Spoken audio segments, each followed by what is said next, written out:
A tornado tore through communities southeast of Houston on Tuesday, destroying a senior assisted living center near the city and causing other damage, as an intensifying storm whipped across the Gulf Coast and began sweeping northeast across the United States.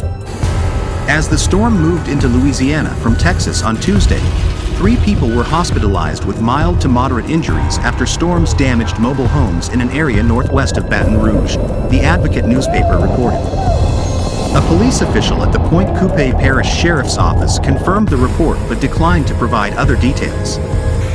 A tornado watch affecting more than 2 million residents was in effect for parts of Alabama, Florida, and Mississippi early Wednesday morning, and more than 124,000 customers in Arkansas and Texas had no electricity, according to PowerOutage.us, a website that tracks power failures.